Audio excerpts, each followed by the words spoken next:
Okay, guys, so next we're going to talk about the workshops and the outings. So, the fun stuff. So, I know when you guys are thinking about TY, a lot of people think about what trips are we going to go on and what activities are we going to do, what workshops, what speakers are we going to have. So, the answer to that is we're going to have loads. Okay, we're going to have loads of trips, we're going to have loads of workshops, we're going to have loads of guest speakers coming in.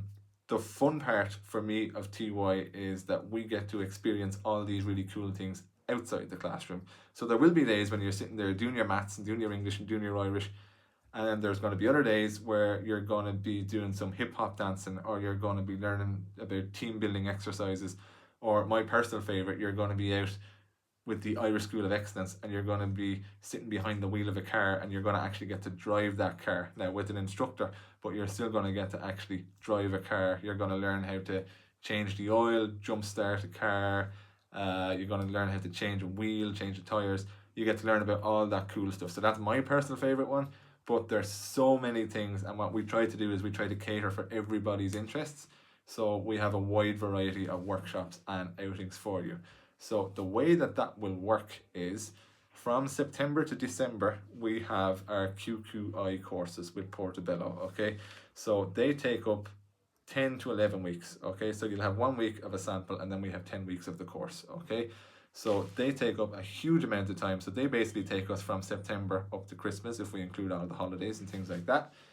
So they take up that time that we have allotted for transition year activities.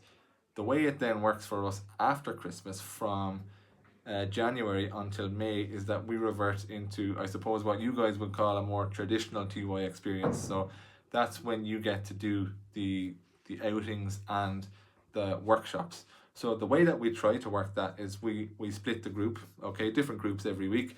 And what we try to do is we have one group doing a workshop or an activity in the school, and the other group leaves the school and they go and they get to do an out of school trip. So usually what we do, and just an example of the way we've done it this year and the way that we'll try to do things going forward, is that we send the students up to the train station or maybe to the bus stop, and they get on the bus or they get on the train and they go to Dublin, okay? So all of this will be planned by myself, okay? So for example, if we're going to the National Gallery, we go to Wicklow train station, we walk up there, we can buy our tickets there on the day, or we can buy them online beforehand, but I'll give you the information always a week before the trip happens. You go up there, we get on the train, and we have a stop that we get off at. Usually, if let's just say, for example, it's the National Gallery, you get off at Pearse Street Station, and then we walk across. Now, usually you're going to have 2 to 3 teachers with you, okay? So sometimes it's your tutor, sometimes it's some other teachers as well. You have those teachers with you, they have all the information, so all you need to do is just basically you keep your eyes and your ears alert and you follow your teacher's instructions and you go. But what we really try to do is we really try to use that public transport when we can, because it's a very handy resource for us here in Wicklow Town, because we're so close to the bus stop and we're so close to the railway station. It's something that we use, okay? So you'll get very familiar with using those services throughout the year.